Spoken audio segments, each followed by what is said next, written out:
குரட்டையை நிறுத்த இந்த செய்முறையை பயன்படுத்துங்க. நைட்டு தூங்கும்போது குரட்டை சத்தம் அதிகமாக கேட்குது, குரட்டை விடுறதால பக்கத்தில் இருக்கவங்க தூங்க மாட்டுறாங்க, தூக்கம் ரொம்ப டிஸ்டர்ப் ஆகுது அப்படின்னு சொல்றவங்க இந்த செய்முறையை பயன்படுத்துங்க. குரட்டைய 10 நிமிஷத்துல நிப்பாட்டிடலாம். செய்முறையை சொல்றேன், கரெக்டாக கவனிங்க. 10 ஏலக்காய் எடுத்துக்கங்க. மேல் தோலை நீக்கிட்டு உள்ள இருக்க விதையை மட்டும் எடுத்துக்கங்க. வானல்ல போட்டு மிதமான ஹீட்ல நல்லா வறுத்துடுங்க. சூடு ஆறுனதுக்கு அப்புறம் மிக்ஸி ஜார்ல போட்டு நல்லா மைய அரைச்சி பொடி ஆக்கிடுங்க.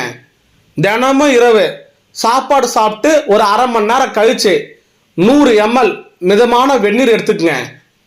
ஒரு சிட்டிகை ஏலக்காய் பொடி போட்டுருங்க. நல்லா கலந்துட்டு வெது வெதுன்னு டீ போல குடிங்க.